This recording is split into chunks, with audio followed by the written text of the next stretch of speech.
차가운 대리석 바닥 위로 값비싼 가죽 구두 소리가 울려 퍼졌다. 소리의 주인인 강태준은 현관에 들어서자마자 익숙하다는 듯 넥타이를 거칠게 풀어헤쳤다. 그의 얼굴에는 하루의 피로와 함께 권태로움이 짙게 배어 있었다. 명품 시계가 채워진 손목을 들어 시간을 확인한 그는 미간을 찌푸렸다. 이미 자정을 넘긴 시간, 집 안은 숨막히는 정적으로 가득 차 있었다. 고요함 속에서 유일하게 온기를 품고 있는 곳은 주방이었다. 차세연은 남편이 가장 좋아하는 미역국을 끓이고 있었다. 끓어오르는 냄비의 김이 그녀의 무표정한 얼굴을 부드럽게 감쌌지만 그녀의 눈빛만큼은 서늘하게 식어 있었다. 그녀의 움직임은 마치 잘 짜인 각본처럼 군더더기 없이 정확하고 우아했다. 최고급 식재료를 다루는 손길은 섬세했지만 그 안에는 어떠한 감정도 실려 있지 않았다. 강태준은 소파에 몸을 던지며 퉁명스럽게 물었다. 아직 안 자고 뭐해? 밥은 무슨? 시간 없어. 그의 목소리에는 아내에 대한 일말의 배려도 찾아볼 수 없었다. 그의 코트에서는 세연의 것이 아닌 달콤하면서도 저렴한 향수 냄새가 희미하게 풍겨왔다.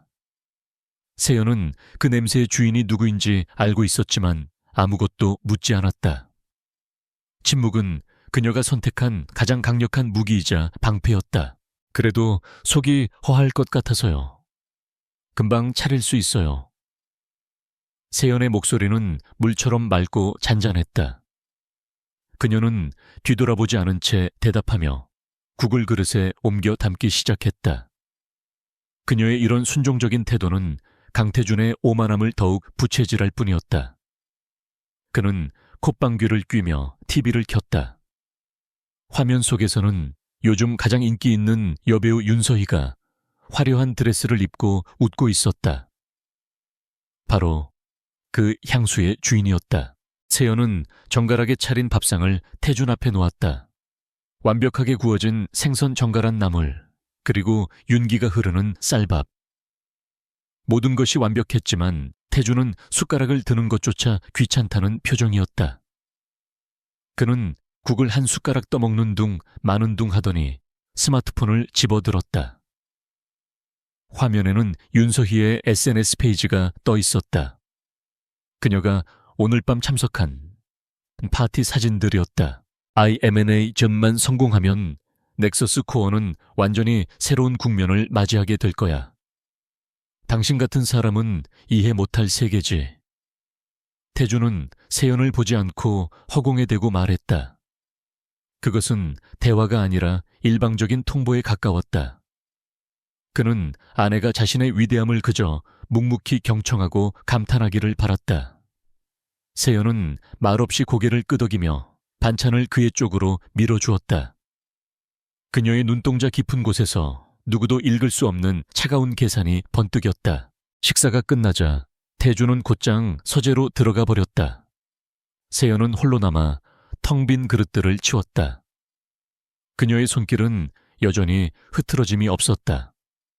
모든 것을 정리하고 난 뒤 그녀는 2층의 침실이 아닌 집 가장 깊숙한 곳에 있는 자신만의 공간으로 향했다.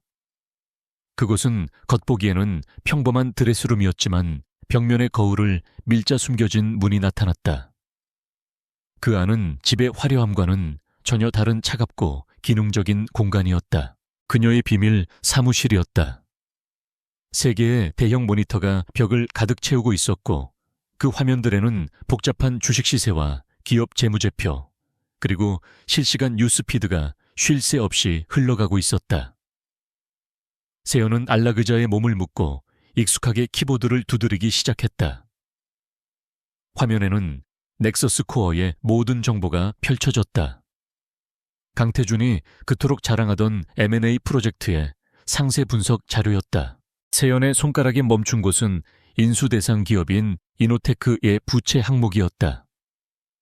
공식적으로 발표된 자료와는 달리 그녀가 자체적으로 파악한 우발 부채와 숨겨진 채무는 상상을 초월하는 수준이었다.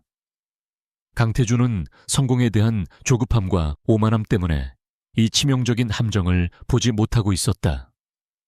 그는 지금 썩은 동아줄을 잡기 위해 회사의 모든 것을 걸고 있는 셈이었다.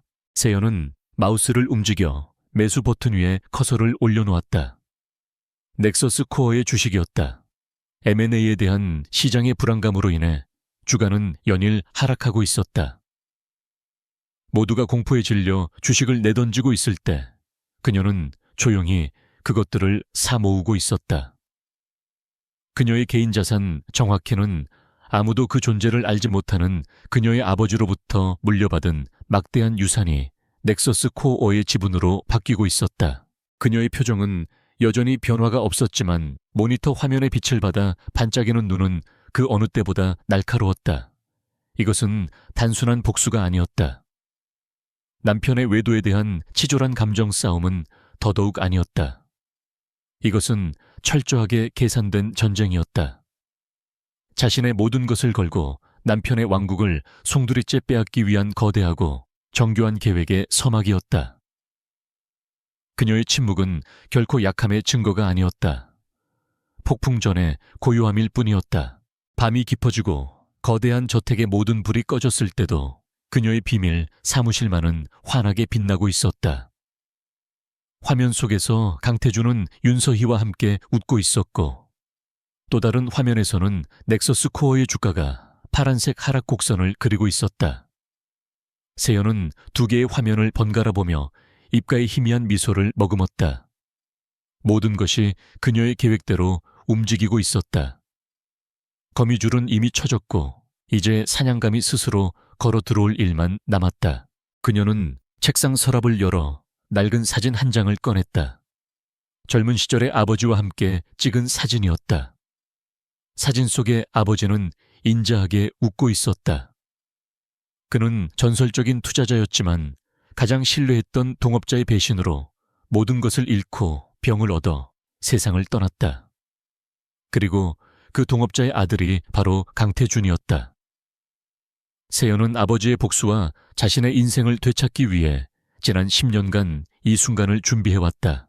태준은 세연이 그저 배경 좋은 집안에서 곱게 자란 세상, 물정 모르는 여자라고만 생각했다. 결혼 역시 자신의 사업에 날개를 달아줄 정략적인 선택일 뿐이었다. 그는 단 한 번도 아내의 진짜 모습을 보려 하지 않았다.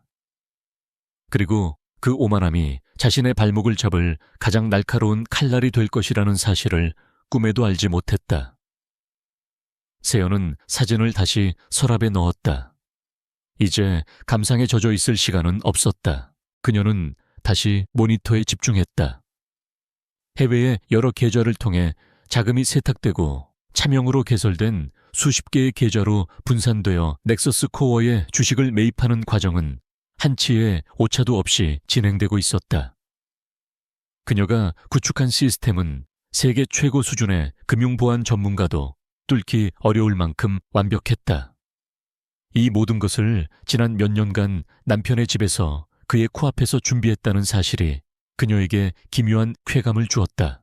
강태준이 서재에서 M&A 서류를 검토하며 승리의 꿈에 부풀어 있을 때 바로 그 아래층에서는 그의 제국이 조용히 다른 주인의 손에 넘어가고 있었다. 그는 아내의 침묵이 자신에 대한 굴복이라고 믿어 의심치 않았다. 그는 세연이 차려준 완벽한 저녁 식사를 먹고 그녀가 정돈한 깨끗한 집에서 잠을 청하면서도 그 모든 것이 자신을 올가매는 거대한 계획의 일부라는 것을 전혀 인지하지 못했다. 어리석은 왕이었다. 세연은 마지막 거래 확인 버튼을 누르고 나서야 자리에서 일어났다. 창밖은 이미 희미하게 밝아오고 있었다. 또 다른 하루가 시작되고 있었다. 그녀는 다시 완벽한 아내의 가면을 써야 했다. 남편의 아침 식사를 준비하고 그의 넥타이를 골라주고 아무것도 모른다는 순진한 얼굴로 그를 배웅해야 했다. 하지만 어제의 세연과 오늘의 세연은 달랐다. 그녀의 손에는 이제 보이지 않는 칼자루가 쥐어져 있었다. 그녀는 조용히 방을 나와 침실로 향했다. 침대에서는 강태준이 피곤해 지쳐 깊은 잠에 빠져 있었다. 그의 무방비한 얼굴을 내려다보는 세연의 눈빛이 차갑게 가라앉았다. 그녀는 남편의 뺨에 손을 가져가려다 멈추었다. 이제 그 어떤 미련도 애증도 남아있지 않았다. 오직 목표만이 선명하게 빛나고 있었다. 그녀는 조용히 등을 돌려 욕실로 들어갔다. 새로운 날의 전쟁을 준비하기 위해서였다. 넥서스 코어의 이사회 회의실은 긴장감으로 가득 차 있었다. 거대한 원로 테이블 상석에 앉은 강태준은 자신감 넘치는 미소로 이사들을 둘러보았다. 그의 뒤편 통유리창 너머로는 서울의 스카이라인이 파노라마처럼 펼쳐져 마치 그가 도시의 왕이라도 된 듯한 착각을 불러일으켰다. 오늘 이사회는 그가 야심차게 추진하는 이노테크 인수합병건의 최종 승인을 위한 자리였다. 이노테크는 업계 최고의 기술력을 보유하고 있습니다. 이번 인수를 통해 우리는 단숨에 경쟁사들을 따돌리고 시장의 절대 강자로 올라설 것입니다. 이것은 단순한 인수가 아니라 넥서스 코어의 미래를 사는 것입니다. 태준의 목소리는 힘있고 매혹적이었다. 그는 화려한 프레젠테이션 자료를 띄우며 장밋빛 미래를 제시했다. 시너지 효과 시장 점유율 확대, 기술적 우위. 모든 것이 완벽해 보였다. 몇몇 노장 이사들이 신중론을 제기했다. 이노테크의 재무 건전성에 대한 우려가 있습니다. 너무 성급하게 추진하는 것은 아닌지. 하지만 태준은 그런 우려를 가볍게 일축했다. 그건 기우에 불과합니다. 제가 직접 모든 실사 자료를 검토했습니다. 사소한 부채들은 우리가 충분히 감당할 수 있는 수준입니다. 기회는 기다려주지 않습니다. 그의 단호한 태도에 더 이상 아무도 이의를 제기하지 못했다. 바로 그 시각 저택의 비밀 사무실에서 차세연은 이사회의 모든 내용을 실시간으로 듣고 있었다. 그녀의 귀에 꽂힌 초소형 무선 이어폰은 그녀의 충직한 조력자인 조민혁 실장이 설치해둔 것이었다. 그녀의 모니터에는 태준이 보여주는 화려한 프레젠테이션과 함께 이노테크에 감춰진 재무 기록이 나란히 떠 있었다. 태준이 사소한 부채라고 말한 항목 뒤에는 수천억 원에 달하는 소송 가액과 회계 장부에서 누락된 거대한 금융부채가 꼬리표처럼 달려 있었다. 세연의 입가에 냉소가 어렸다.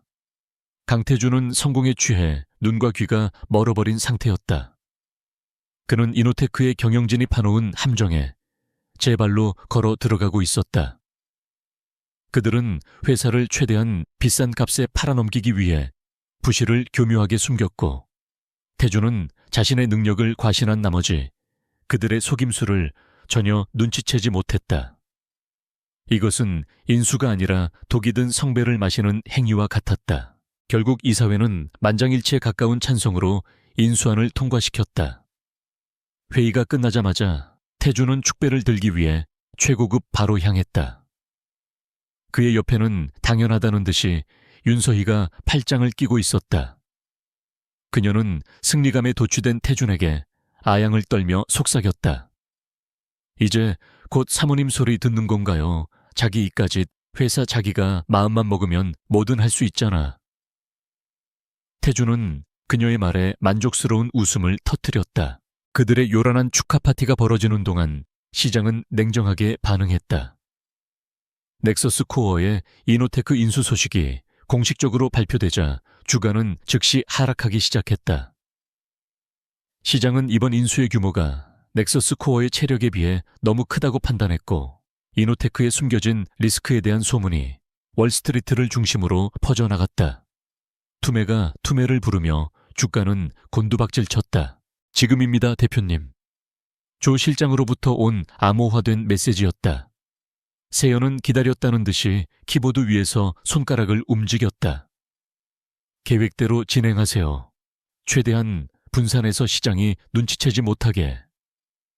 그녀의 지시는 짧고 명료했다. 곧이어 스위스, 홍콩, 싱가포르 등지에 흩어져 있는 수십 개의 페이퍼 컴퍼니 명의의 계좌에서 매수 주문이 쏟아져 나오기 시작했다. 그녀는 마치 유능한 지휘자처럼 거대한 자금의 오케스트라를 지휘했다. 공포에 질린 투자자들이 내던지는 주식들을 조용히 그리고 메토디추노하게 사들였다. 그녀의 매수 방식은 너무나 정교해서 마치 여러 기관 투자자들이 저가 매수에 나선 것처럼 보일 정도였다. 아무도 이 모든 거래의 배후에 단 한 사람, 바로 강태준이 세상. 물정 모른다고 무시하던 그의 아내 차세연이 있다는 사실을 상상조차 하지 못했다. 태준은 주가 하락 소식을 보고받았지만 대수롭지 않게 여겼다. 단기적인 시장의 과민 반응일 뿐이야. 겁쟁이들이나 주식을 파는 거지. 곧 우리 회사의 진정한 가치를 알게 될 테니 신경 꺼. 그는 자신의 재무 책임자에게 오히려 큰 소리를 쳤다. 그는 이 모든 혼란이 자신의 위대한 결정을 시기하는 자들의 소란 정도로만 치부했다. 며칠 동안 주가는 계속해서 하락했다. 시장의 불안감은 쉽게 가라앉지 않았다. 그리고 그 시간 동안 세연의 넥서스 코어 지분율은 조용히 하지만 꾸준히 상승하고 있었다. 5% 10% 그리고 마침내 의결권에 상당한 영향력을 행사할 수 있는 수준인 12%를 넘어섰다. 그녀는 이제 단순한 주주가 아니었다. 회사의 운명을 뒤흔들 수 있는 막강한 그림자 실세로 부상하고 있었다. 현재까지 확보한 지분은 총 17.8%입니다. 모두 차명으로 안전하게 분산되어 추적은 불가능합니다. 조 실장의 보고에 세연은 만족스러운 표정으로 고개를 끄덕였다. 그녀의 계획에서 가장 중요한 1단계가 성공적으로 마무리된 것이었다. 강태준이 스스로 판 무덤에 그를 밀어넣기 위한 발판이 마련되었다. 그녀는 이제 다음 단계를 준비해야 했다. 밤늦게 술에 취해 돌아온 태준은 소파에 쓰러지듯 잠들었다. 세연은 서재에서 잠든 그의 곁으로 다가가 그의 손에서 미끄러져 떨어진 태블릿 PC를 조용히 집어들었다. 화면에는 윤서희와 다정하게 찍은 사진들이 가득했다. 세연은 아무런 감정의 동요 없이 화면을 껐다. 그녀의 마음속에는 이미 남편이라는 남자는 존재하지 않았다. 오직 무너뜨려야 할 적 강태준만이 있을 뿐이었다. 그녀는 다시 자신만의 공간으로 돌아왔다. 모니터의 그래프는 여전히 파란색 하강 곡선을 그리고 있었지만 그녀에게 그것은 절망의 색이 아니라 희망의 색이었다. 제국의 성벽에 첫 번째 균열이 생겼다. 그리고 그 균열을 만든 것은 외부의 적이 아니라 성주가 가장 가까이에 두고도 알아보지 못했던 내부의 존재였다. 세연은 자신의 포트폴리오를 확인했다. 화면 가득한 넥서스 코어의 주식들은 마치 승리를 약속하는 군대처럼 든든해 보였다. 망치는 이제 그녀의 손에 있었다. 이노테크 인수 계약금과 중도금을 치르자 넥서스 코어의 자금난은 예상보다 빠르게 현실로 다가왔다. 주가 하락으로 인해 추가 대출은 막혔고 채권 발행도 여의치 않았다. 강태준은 초조해졌다. 그의 야심찬 계획은 시작부터 삐걱거리고 있었다. 그는 서재에 틀어박혀 밤낮으로 해결책을 모색했지만 뾰족한 수가 보이지 않았다. 그의 오만한 얼굴에 처음으로 조급함의 그늘이 드리워졌다. 결국 그의 비열한 시선은 집 안으로 향했다. 그는 차세연이 결혼 지참금으로 가져온 그녀의 아버지가 남긴 유산인 고미술품 컬렉션을 떠올렸다. 그의 눈에 그것들은 그저 먼지 쌓인 낡은 그림과 도자기일 뿐이었다. 그는 세연을 서재로 불렀다. 서류 더미에 파묻혀 있던 그는 아내를 쳐다보지도 않은 채 명령조로 입을 열었다. 당신이 가지고 있는 그 그림들 전부 팔아. 회사 자금이 급하게 필요하게 됐어. 그의 말에는 아내의 소중한 유산에 대한 존중 따위는 없었다. 오직 자신의 필요를 채우기 위한 도구로 취급할 뿐이었다. 그는 세연이 당연히 자신의 명령에 복종할 것이라고 생각했다. 아내의 희생은 남편의 성공을 위해 당연한 것이라고 믿어 의심치 않았다. 세연의 얼굴의 순간 옅은 슬픔이 스쳐 지나갔다. 그녀는 이 순간을 예상하고 있었고 연기할 대사도 미리 준비해 두었다.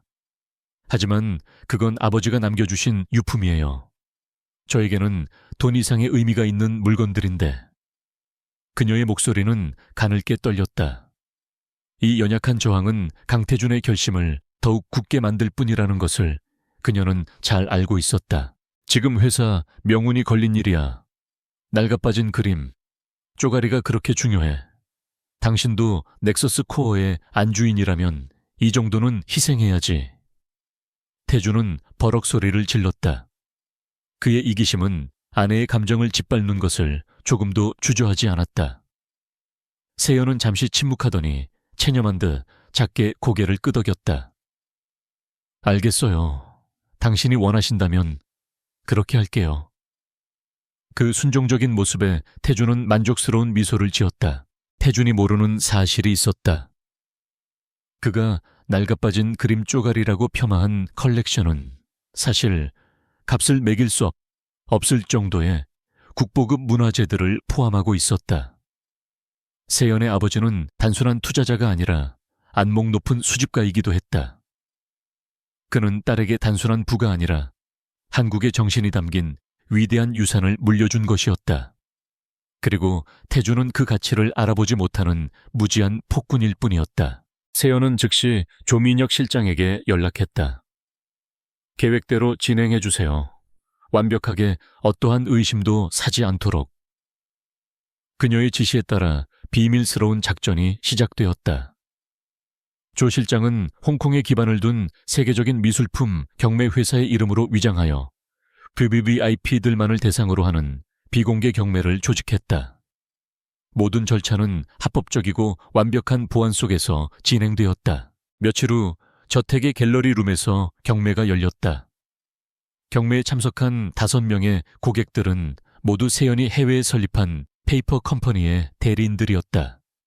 그들은 조용하고 진지한 분위기 속에서 치열한 경쟁을 벌이는 척 연기하며 작품들을 하나씩 낙찰받았다.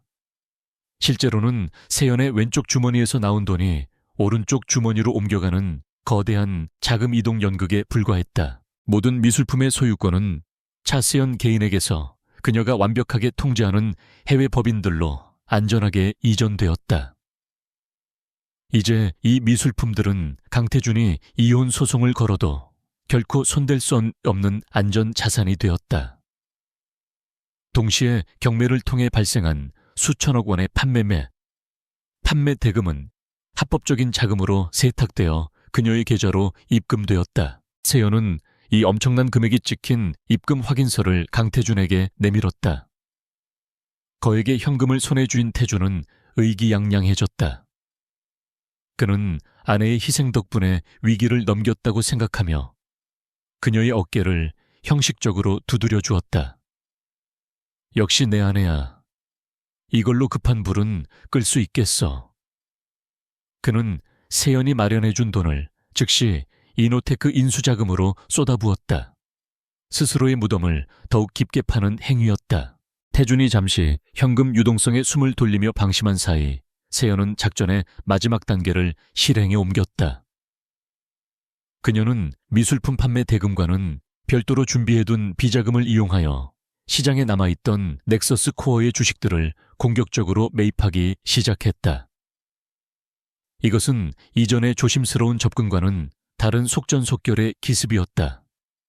그녀는 자신의 지분율을 누구도 거스를 수 없는 수준까지 끌어올려야 했다.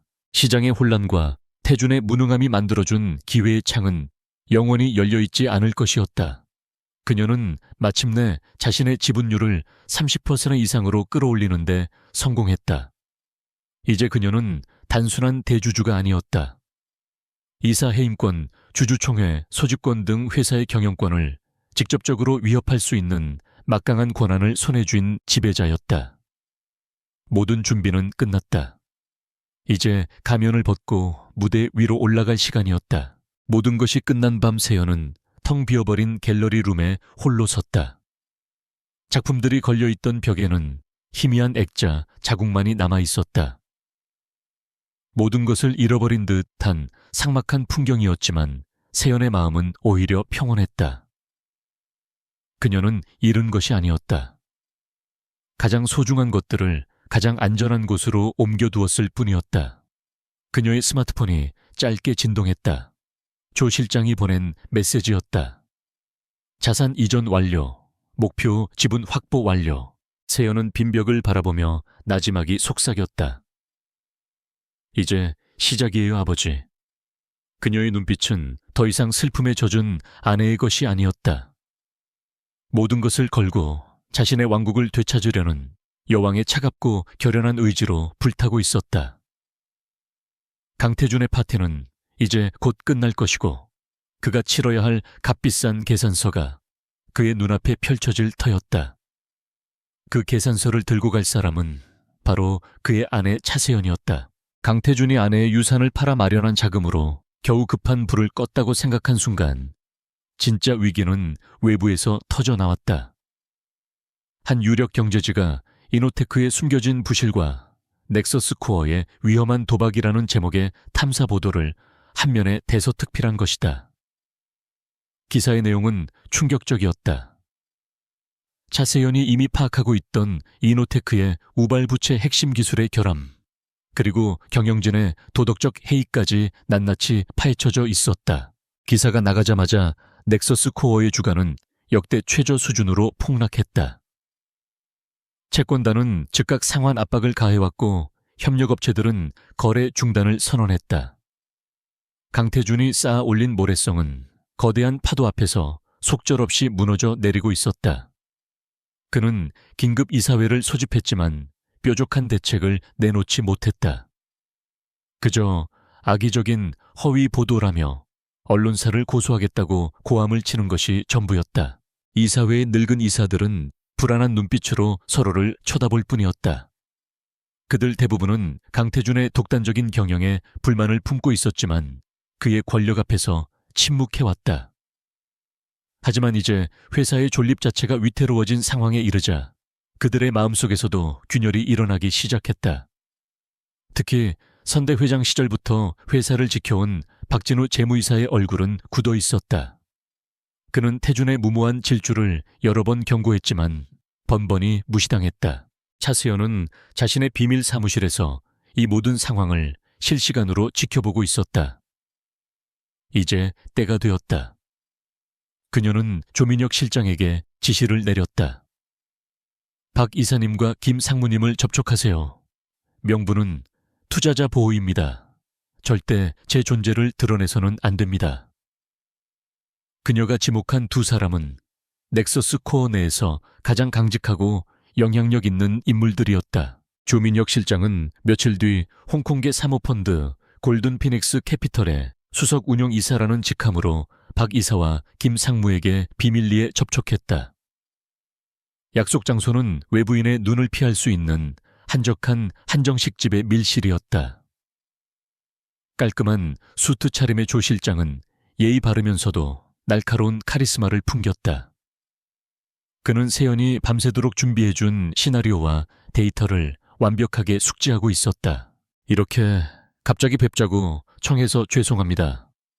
저희는 넥서스 코어의 지분 30% 이상을 보유한 대주주로서 최근의 경영 위기에 대해 깊은 우려를 표하고 있습니다. 조 실장의 차분한 첫마디에 두 이사는 경악을 금치 못했다.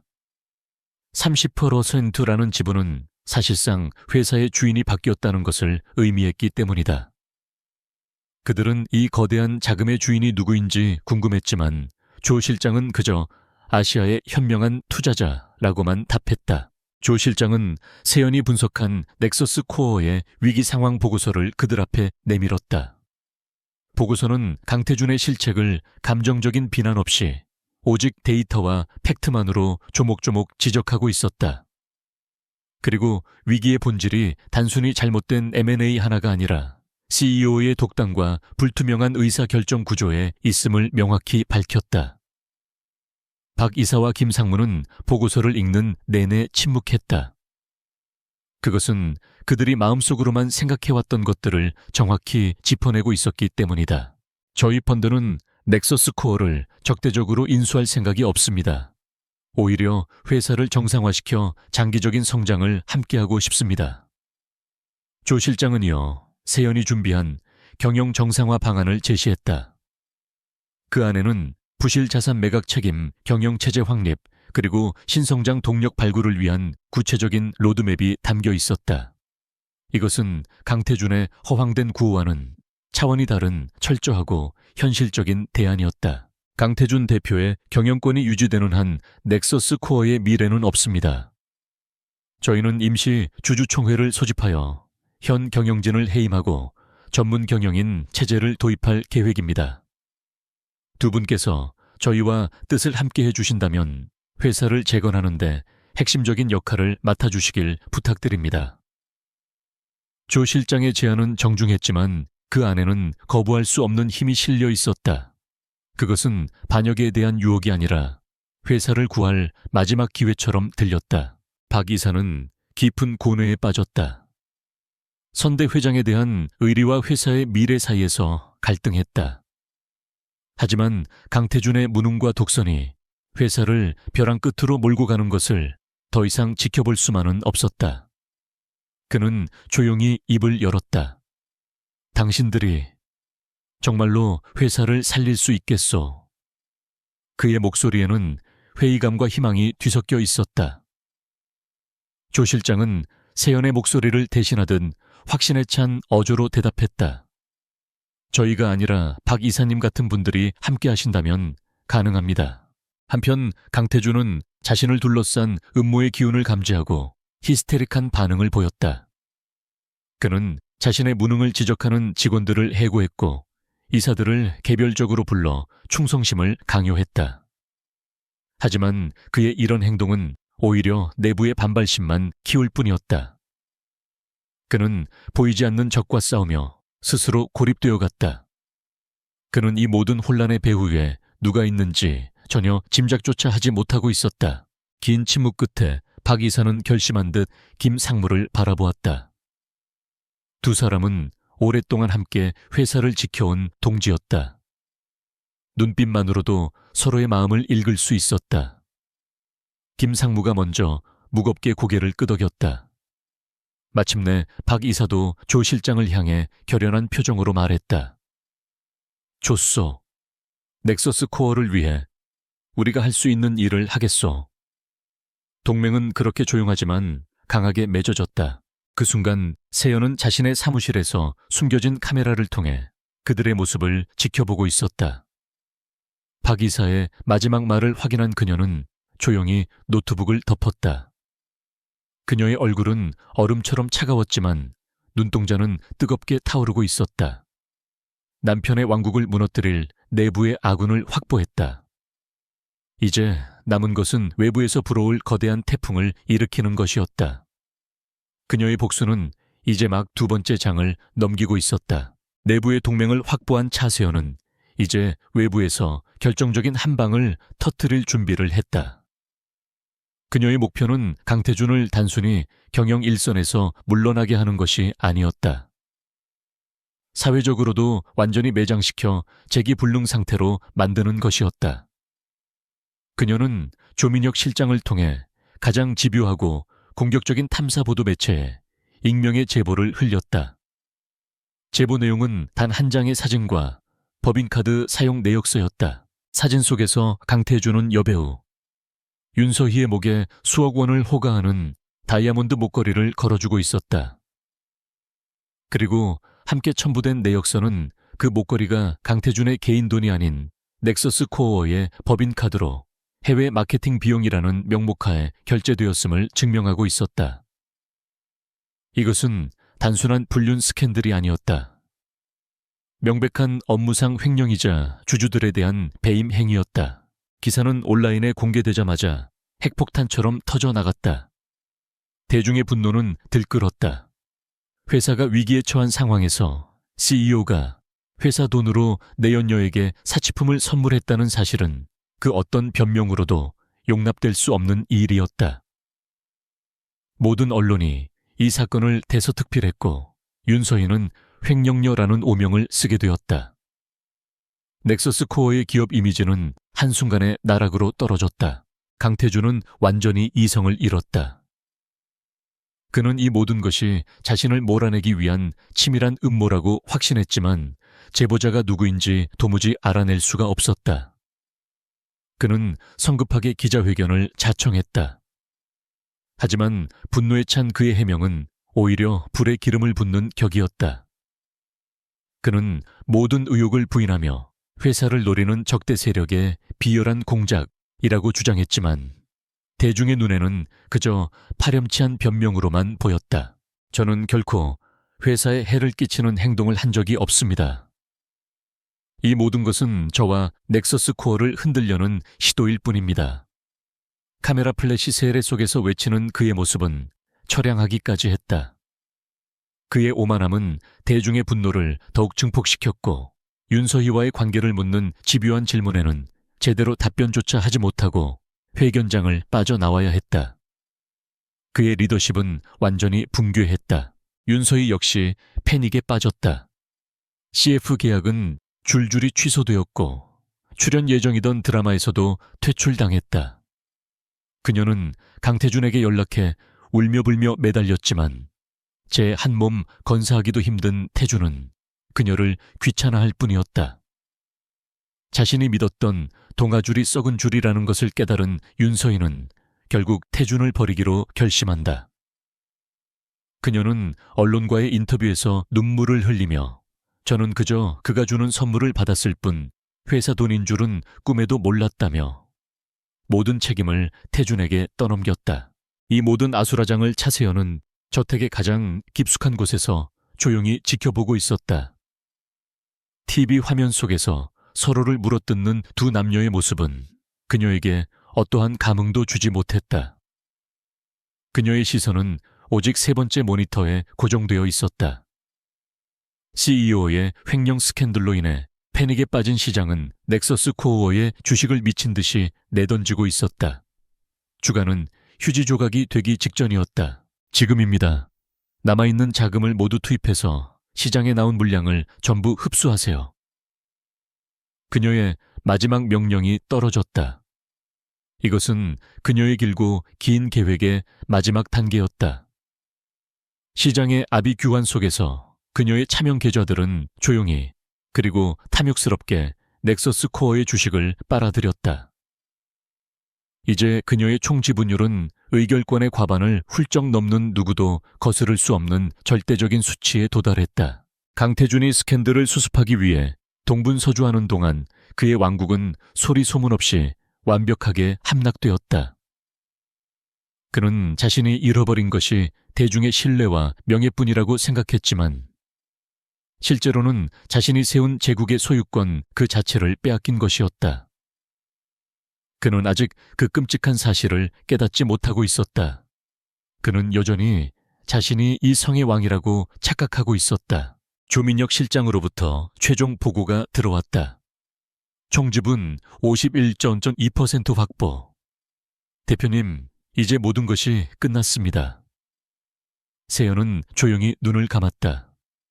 길고 길었던 복수의 시간이 마침내 끝을 향해 달려가고 있었다. 그녀는 아버지의 억울한 죽음과 배신당한 자신의 삶을 떠올렸다. 하지만 그녀의 마음속에 떠오른 것은 승리의 환희가 아니라 깊은 허무함과 슬픔이었다. 복수는 이토록 공허한 것이었다. 늦은 밤 강태준은 텅 빈 회장실에 홀로 앉아 있었다. 기자회견은 실패로 끝났고 믿었던 윤서희마저 그에게 등을 돌렸다.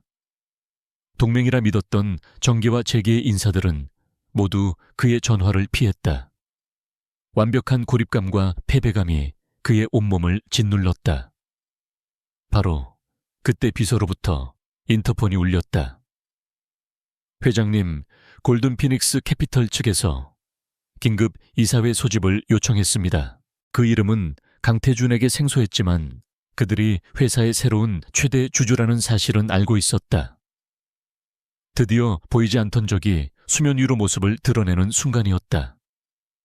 강태준은 자신도 모르게 마른 침을 삼켰다. 그의 등줄기를 타고 서늘한 한기가 흘렀다. 이것이 단순한 경영권 분쟁이 아님을 자신의 모든 것을 빼앗기 위한 거대한 전쟁의 서막이었음을 그는 본능적으로 직감했다. 진짜 싸움은 이제부터 시작이었다. 넥서스 코어의 긴급 이사회 회의실에는 얼음장 같은 정적이 흘렀다.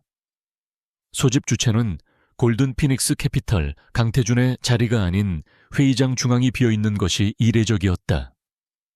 강태준은 상석에 앉아 있었지만 그의 표정은 불안감으로 딱딱하게 굳어 있었다. 그는 이 회의가 자신에 대한 명백한 도전이라는 것을 알았지만 지분율에서 밀리는 상황이라 어쩔 수 없이 끌려 나온 모양새였다. 그는 애써 평정을 가장하며 회의를 시작했다. 최근 불미스러운 일들로 인해 회사가 잠시 혼란스러웠던 점 유감스럽게 생각합니다. 하지만 위기는 곧 기회입니다. 제가 마련한 과감한 구조 조정안을 통해 우리는 다시 태어날 것입니다. 그는 핵심 자산 일부를 헐값에 매각하고 대규모 인원 감축을 하는 내용의 계획안을 발표했다. 회사를 살리기 위한 고육지책이 아니라 당장의 위기만 모면하려는 미봉책에 불과했다. 박진우 이사를 비롯한 몇몇 이사들이 계획의 문제점을 조목조목 지적했다.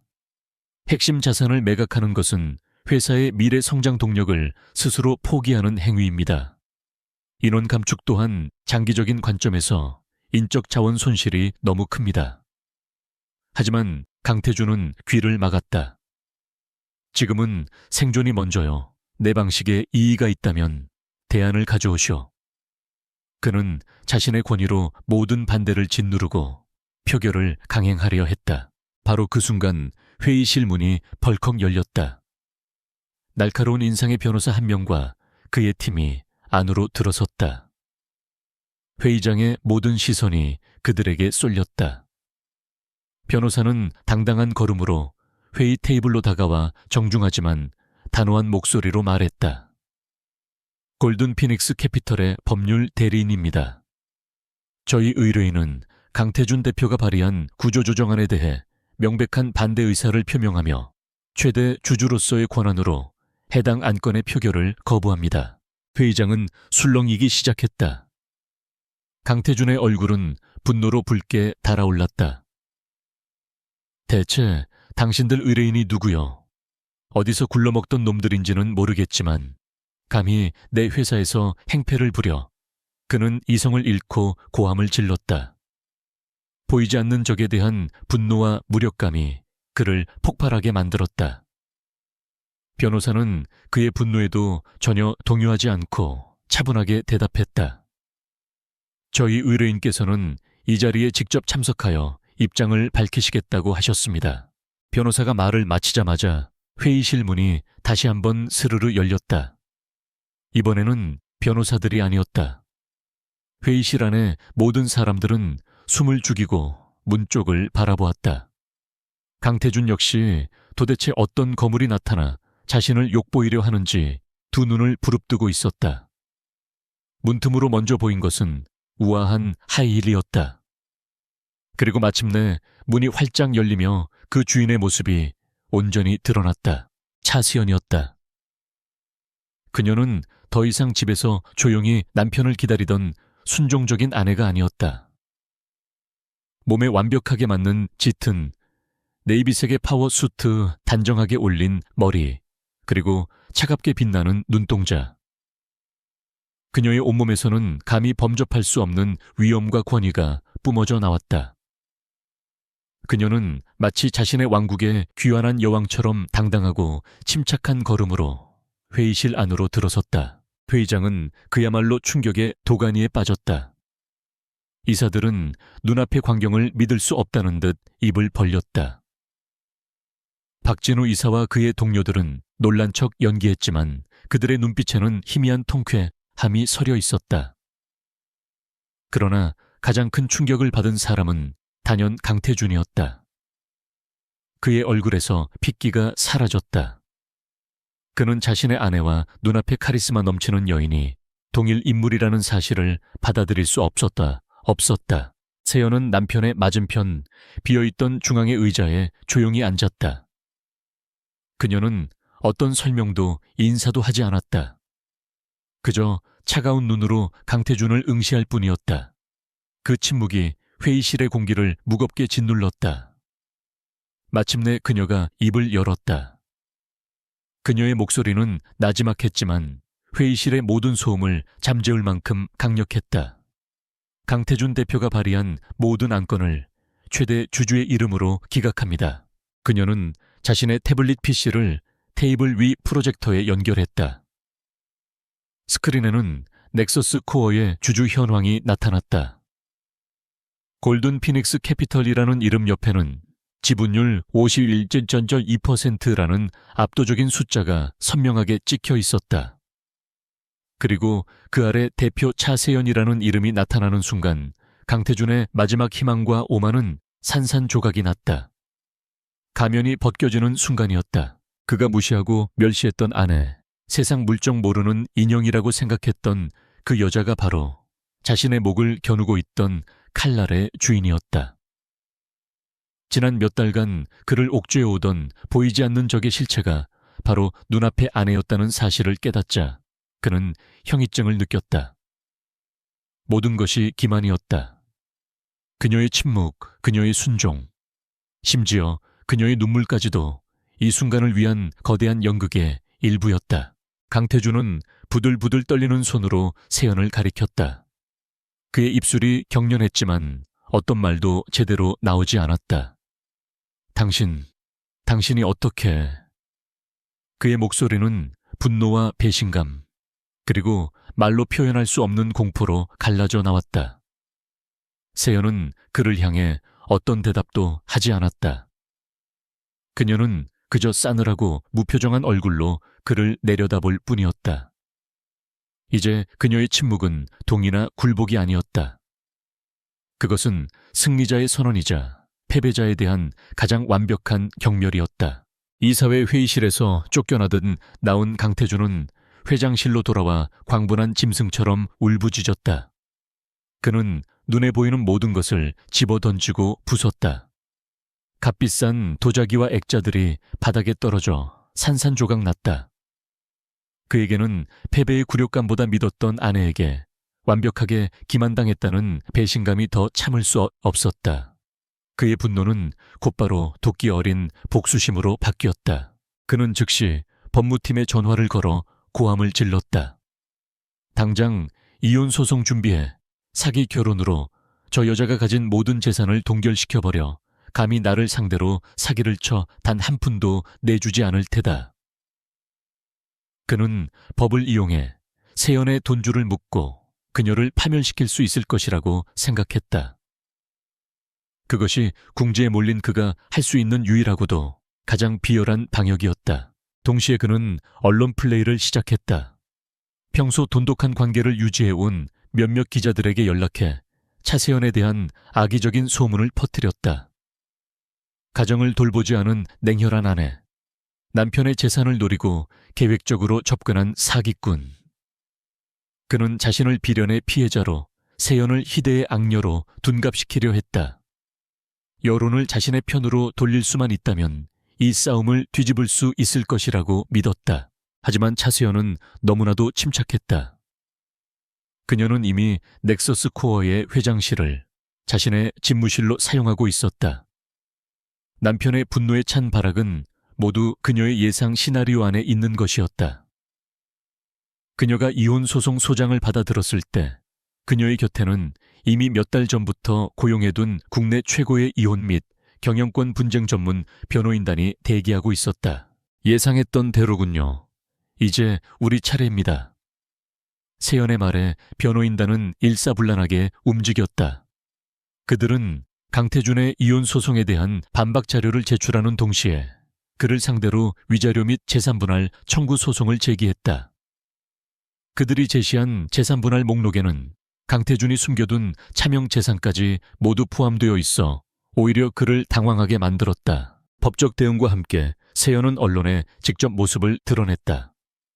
그녀는 긴급 기자회견을 열었다. 수많은 카메라 플래시 앞에서 그녀는 조금도 위축되지 않았다. 차분하고 정중한 태도로 입을 연 그녀의 첫마디는 모두의 예상을 뒤엎는 것이었다. 먼저 제 남편인 강태준 대표의 비윤리적인 행동으로 인해 넥서스 코어의 주주와 임직원 여러분께 심려를 끼쳐드린 점, 회사의 최대 주주로서 진심으로 사과드립니다. 그녀는 자신을 피해자로 내세우지 않았다.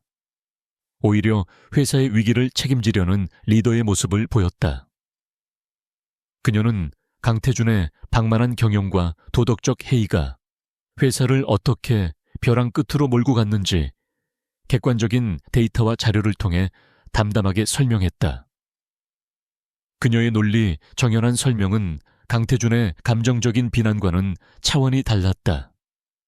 여론은 조금씩 그녀의 이야기에 귀를 기울이기 시작했다. 그리고 마침내 세연은 결정적인 한 방을 날렸다. 제가 경영에 나설 수밖에 없었던 이유는 단순히 경영 판단의 오류 때문만이 아니었습니다. 강태준 대표는 지난 수년간 회사의 공금을 조직적으로 횡령하여 개인적인 용도로 사용해왔습니다. 그녀의 말이 끝나자마자 뒤편의 대형 스크린에는 강태준의 횡령 증거들이 하나씩 나타나기 시작했다. 그것은 단순히 목걸이 하나가 아니었다. 윤서희에게 사준 고급 외제차 그녀가 살고 있는 강남의 최고급 오피스텔, 심지어 그녀의 명품 쇼핑 비용까지 모든 것이 넥서스 코어의 법인 자금으로 처리된 내역이 적나라하게 공개되었다. 증거는 차고 넘쳤다. 영수증 계좌, 이체 내역 내부 감사팀이 확보한 비밀 장부까지. 세연이 지난 몇 년간 조용히 수집해온 모든 증거들이었다. 기자회견장은 벌집을 쑤신 듯 소란스러워졌다. 이것은 단순한 부부싸움이나 경영권 다툼이 아니었다. 명백한 범죄 행위의 폭로였다. 강태준이 언론에 퍼뜨린 악녀 차세연의 이미지는 순식간에 부패한 CEO를 몰아내고 회사를 구하려는 영웅으로 바뀌었다. 여론은 180도 돌아섰다. 모든 비난의 화살이 이제 강태준에게로 향했다. 강태준의 방역은 처참한 자충수가 되어 돌아왔다. 그가 제기한 이혼 소송은 유책 배우자의 파렴치한 적반하장으로 전락했고, 그가 퍼뜨린 루머들은 범죄를 덮기 위한 거짓말로 치부되었다. 설상가상으로 세연이 공개한 증거를 바탕으로 검찰이 즉시 강태준의 횡령 및 배임 혐의에 대한 수사에 착수했다고 발표했다. 그는 이제 법의 심판대에 올라야 할 피의자가 된 것이다. 며칠 후 자신의 변호사 사무실에서 대책을 논의하던 강태준에게 검찰의 소환장이 발부되었다. 차가운 서류를 받아든 그의 손이 힘없이 떨렸다. 그의 얼굴에서는 오만함과 분노가 사라지고 오직 패배자의 공허함과 두려움만이 남아있었다. 그는 이제야 깨달았다. 자신이 상대한 것은 그저 순진한 아내가 아니었다. 모든 것을 꿰뚫어보고 자신의 모든 움직임을 예측한 무서운 전략가였다. 사냥꾼은 완벽하게 사냥감으로 전락했다. 차세연은 넥서스 코어의 임시 의장 자격으로 즉시 임시 주주총회 소집을 공고했다. 안건은 단 2가지였다. 대표이사 강태준 해임의 건과 신규 이사진 선임의 건. 날짜가 정해지고 장소가 공표되자 넥서스 코어의 경영권을 둘러싼 마지막 전쟁의 서막이 올랐다. 이것은 단순한 회의가 아니었다. 강태준의 시대에 대한 공식적인 사망 선고이자 차세연의 시대를 여는 대관식이 될 터였다. 전장은 주주총회장으로 옮겨졌고 싸움은 위임장 대결의 양상으로 번져나갔다. 회사는 완벽하게 2개의 진영으로 나뉘었다. 한쪽은 차세연과 그녀를 지지하는 박진우 이사를 비롯한 이사회 개혁파, 그리고 회사의 미래 가치를 보고 모여든 국내외 기관 투자자들이었다. 다른 한쪽은 보석으로 풀려나 재판을 받고 있는 강태준과 그의 측근 몇몇, 그리고 선대 회장에 대한 향수로 뭉친 일부 원로 주주들 뿐이었다. 차세연 진영의 움직임은 군대처럼 일사불란하고 정교했다. 조민혁 실장이 총괄하는 팀은 주주들을 설득하기 위한 체계적인 캠페인에 돌입했다. 그들은 넥서스 코어 정상화 비전이라는 제목의 상세한 보고서를 모든 주주에게 발송했다. 보고서에는 강태준 체제의 문제점을 분석하고 향후 회사를 AI 및 친환경 에너지 분야의 선도 기업으로 성장시키겠다는 구체적인 청사진이 담겨 있었다. 또한 그들은 기관 투자자들을 대상으로 한 프레젠테이션과 소액 주주들을 위한 온라인 설명회를 연이어 개최했다. 이 자리에서 차세현은 직접 마이크를 잡았다. 그녀는 복수심에 불타는 모습이 아닌 회사의 미래를 진심으로 걱정하는 책임감 있는 리더의 모습을 보여주었다. 그녀의 깊이 있는 산업 이해도와 논리적인 데이터 분석, 그리고 차분한 카리스마에 주주들의 마음은 움직이기 시작했다.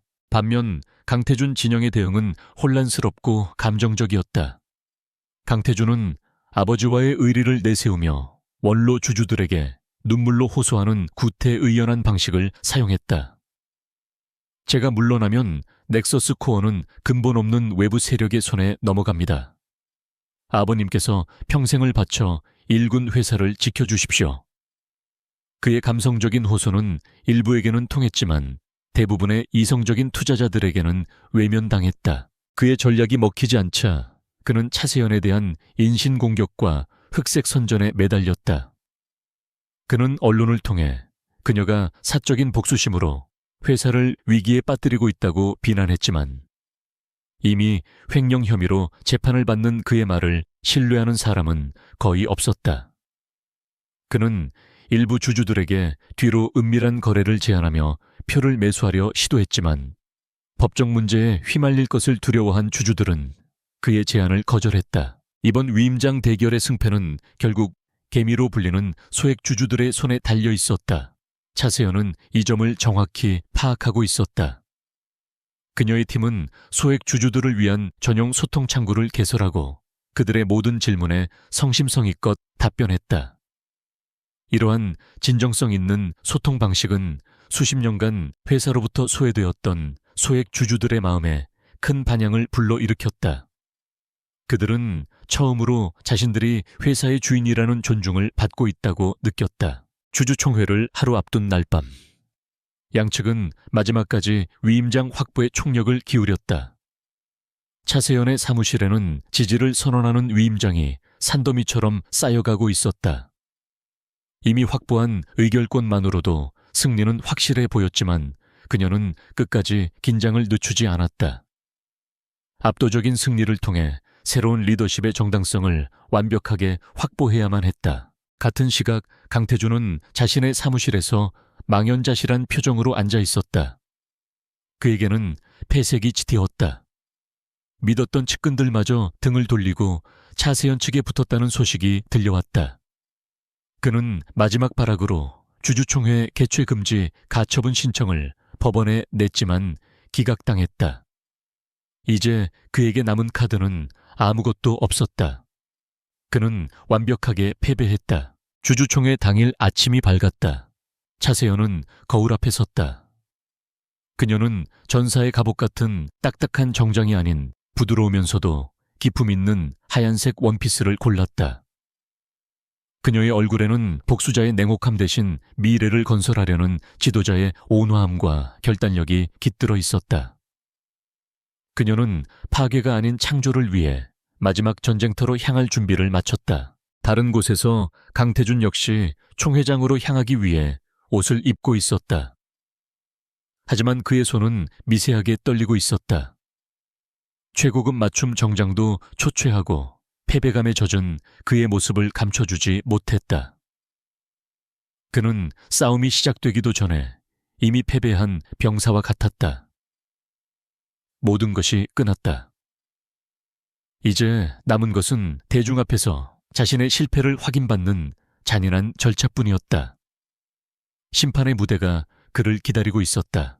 임시 주주총회가 열리는 컨벤션 홀은 수백 명의 주주들과 기자들로 디딜 틈이 없었다. 넥서스 코어의 운명을 결정할 마지막 결전의 장소였다. 장내에는 팽팽한 긴장감이 감돌았다. 잠시 후 양측의 주인공이 모습을 드러냈다. 강태준은 초췌한 얼굴에 억지로 오만한 표정을 지으며 입장했고 그 뒤를 차세현이 고요하지만 당당한 걸음으로 따랐다. 두 사람은 무대 위의 의자에 앉았지만 서로에게 눈길 한 번 주지 않았다. 임시의장의 개회 선언과 함께 총회는 시작되었다. 첫 번째 안건 대표이사 강태준 해임의 건이 상정되자 장내는 순간 물을 끼얹은 듯 조용해졌다. 강태준에게 먼저 최종 변론의 기회가 주어졌다. 그는 단상에 올라 마이크를 잡았다. 그의 연설은 논리가 아닌 분노와 감정으로 가득 찬 절규에 가까웠다. 존경하는 주주 여러분, 저는 넥서스 코어의 창업주이신 제 아버님의 아들 강태준입니다. 저 여자는 사적인 복수심에 눈이 멀어 회사를 위기로 몰아넣고 있습니다. 저 여자는 제 아내였지만 가정을 파괴하고 남편의 등에 칼을 꽂은 배신자일 뿐입니다. 그는 세연을 손가락질하며 비난을 퍼부었지만 그의 격앙된 모습은 주주들에게 신뢰가 아닌 불안감만을 안겨주었다. 그의 발언이 끝나고 마침내 차세연이 단상에 올랐다. 그녀는 강태준과는 정반대였다. 그녀의 목소리는 차분했고 그녀의 시선은 주주 한 사람 한 사람을 향해 있었다. 이 자리는 제 개인사를 논하는 자리가 아닙니다. 이 자리는 넥서스 코어의 미래, 주주 여러분의 소중한 자산, 그리고 우리 임직원들의 삶의 터전을 이야기하는 자리입니다. 그녀의 첫마디는 논의의 격을 한 단계 끌어올렸다. 세연은 감정적인 호소 대신 철저히 데이터와 팩트에 기반하여 연설을 이어나갔다. 스크린에는 지난 몇 년간 넥서스 코어의 실적이 어떻게 추락했는지를 보여주는 그래프가 나타났다. 강태준 대표의 독단적인 경영 아래 우리 회사의 영업이익은 반토막이 났고 주가는 3분의 1 수준으로 폭락했습니다. 이노테크 인수 실패는 예견된 재앙이었습니다. 그녀는 강태준의 무능함을 증명한 뒤 그의 도덕적 해이를 정면으로 겨눴다. 훌륭한 리더는 능력뿐만 아니라 높은 수준의 윤리의식을 갖추어야 합니다. 하지만 강태준 대표는 주주 여러분의 신뢰를 배신하고 회사의 돈을 자신의 쌈짓돈처럼 사용했습니다. 스크린에는 다시 한번 그의 횡령 증거들이 명백하게 나타났다. 그녀는 분노가 아닌 슬픔의 어조로 이것이 회사에 얼마나 큰 해악을 끼쳤는지를 설명했다. 마지막으로 그녀는 넥서스 코어의 미래 비전을 제시했다. 과거는 바꿀 수 없지만 미래는 우리가 함께 만들어갈 수 있습니다. 저는 투명하고 윤리적인 지배 구조를 확립하고 AI와 신재생 에너지 분야에 과감히 투자하여 넥서스 코어를 다시 위대한 기업으로 만들겠습니다. 저에게 기회를 주십시오. 그녀의 진심 어린 호소와 구체적인 청사진에 주주들의 마음이 움직이기 시작했다. 모든 발언이 끝나고 마침내 전자투표가 시작되었다. 장내의 모든 시선이 전면의 대형 스크린에 쏠렸다. 강태준 대표 해임 찬성과 반대를 나타내는 두 개의 막대 그래프가 실시간으로 움직이기 시작했다. 초반의 팽팽한 긴장감도 잠시 찬성 측의 막대가 무서운 속도로 치솟기 시작했다. 차세연 팀이 사전에 확보한 위임장과 그녀의 연설에 설득된 주주들의 표가 합쳐진 결과였다. 결과는 압도적이었다. 최종 집계 결과 출석 주주 의결권의 87.2%. 압도적인 찬성률로 대표이사 강태준 해임의 건이 가결되었다. 장내에서는 우레와 같은 박수와 환호가 터져나왔다. 곧이어 세연이 제안한 신규 이사진 선임 안건 역시 순조롭게 통과되었다. 임시의장은 떨리는 목소리로 최종 결과를 선언했다. 이에 강태준 씨는 넥서스 코어 대표이사 및 이사직에서 해임되었음을 선포합니다. 그리고 주주 여러분의 뜻에 따라 넥서스 코어 이사회의 새로운 의장으로 차세연 씨가 선임되었음을 공식적으로 선포합니다. 선언이 끝나자 세연은 자리에서 일어나 주주들을 향해 깊이 고개를 숙였다. 그녀의 얼굴에는 승자의 오만한 미소가 아닌 무거운 책임감을 짊어진 리더의 굳은 결의가 서려 있었다.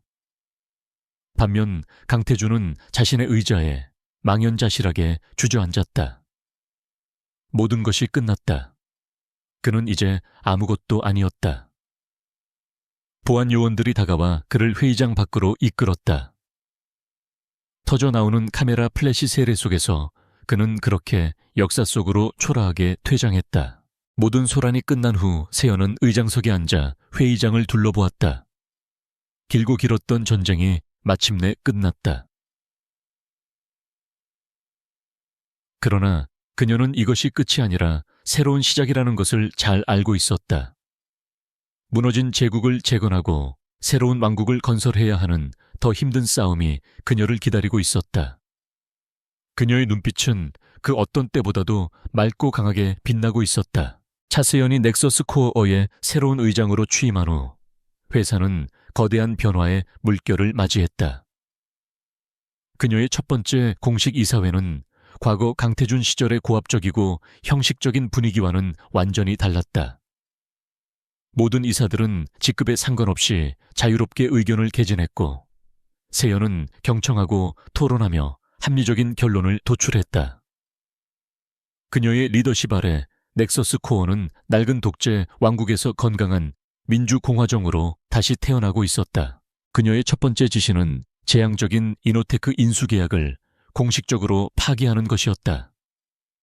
막대한 위약금을 물어야 했지만 밑 빠진 독에 물을 붓는 것보다 훨씬 현명한 결정이었다.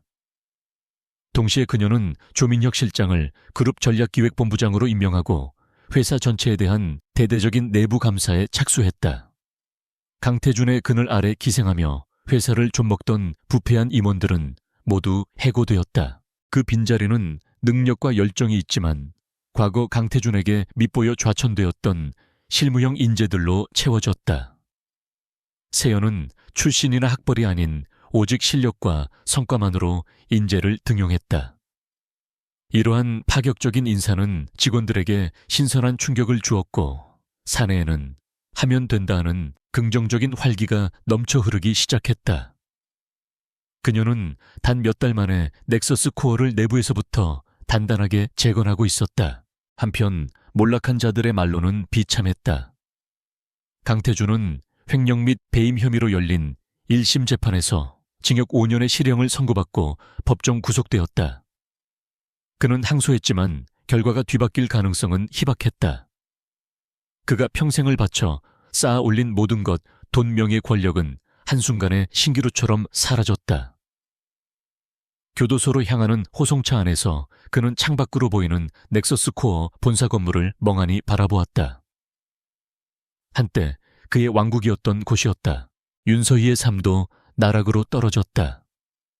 횡령녀라는 주홍글씨가 새겨진 그녀를 찾는 곳은 아무데도 없었다. 그녀는 대중의 기억 속에서 빠르게 잊혀갔다. 어느 날 밤 그녀는 허름한 술집에서 홀로 술을 마시다가 TV 뉴스에 나오는 차세연의 모습을 보았다. 세계적인 IT 기업과 파트너십을 체결하며 당당하게 연설하는 세연의 모습은 그녀가 한때 꿈꾸었던 바로 그 자리였다. 그녀는 씁쓸한 미소와 함께 독한 술을 단숨에 들이켰다. 시간이 흘러 넥서스 코어는 완벽하게 정상 궤도에 올랐다. 차세연의 예측대로 AI와 친환경 에너지 사업은 회사의 새로운 성장 동력이 되었고 주가는 연일 최고치를 경신했다. 시장은 그녀를 더 이상 복수심에 불타는 아내가 아닌 마이다스의 손을 가진 혁신적인 경영자로 평가했다. 그녀는 자신을 증명하기 위해 싸운 것이 아니었지만 세상은 그녀의 능력에 아낌없는 찬사를 보냈다. 어느 맑은 가을날 세연은 홀로 아버지가 잠들어 계신 추모공원을 찾았다. 그녀는 국화꽃 한 다발을 묘비 앞에 놓고 조용히 아버지의 이름을 불렀다. 아버지, 이제 모든 것이 제자리를 찾았어요. 아버지가 남겨주신 소중한 유산, 그리고 아버지가 사랑했던 이 나라의 정신, 제가 지켜낼게요. 그녀의 목소리는 더 이상 슬픔에 젖어 있지 않았다. 평온하고 단단했다. 복수는 끝났고 이제 남은 것은 책임과 사명이었다. 그녀는 아버지의 묘비를 부드럽게 쓰다듬었다. 한때 그녀를 짓눌렀던 복수라는 무거운 짐은 이제 사라졌다. 그 자리를 채운 것은 미래에 대한 희망과 사람들에 대한 따뜻한 애정이었다. 그녀는 더 이상 과거에 얽매이지 않을 것이다.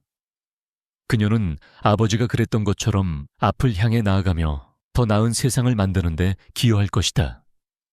그것이 아버지의 가르침에 대한 진정한 보답이었다. 저녁 무렵 그녀는 넥서스 코어의 회장실로 돌아왔다. 한때 강태준이 앉아 자신의 욕망을 과시하던 바로 그 자리였다. 그녀는 거대한 유리창 앞에 서서 서울의 야경을 내려다보았다. 도시의 불빛들이 마치 밤하늘의 별처럼 반짝였다. 그 불빛 하나하나에는 사람들의 꿈과 땀, 그리고 삶의 이야기가 담겨 있었다. 그녀는 이제 그들의 삶에 긍정적인 영향을 미칠 수 있는 힘을 가지게 되었다. 그녀는 더 이상 침묵하지 않을 것이다. 그러나 그녀의 말은 누군가를 해치기 위한 칼이 아니라 사람들을 살리고 미래를 만들기 위한 도구가 될 것이다. 그녀의 얼굴에 오랜만에 편안하고 옅은 미소가 떠올랐다. 길고 어두웠던 터널이 마침내 끝났다. 이것은 복수의 끝이 아니었다. 차세연이라는 한 인간이 자신의 존엄과 삶을 되찾고 진정한 리더로 거듭나는 새로운 이야기의 시작이었다. 창밖으로 떠오르는 새벽의 여명처럼 그녀의 새로운 인생이 이제 막 시작되고 있었다.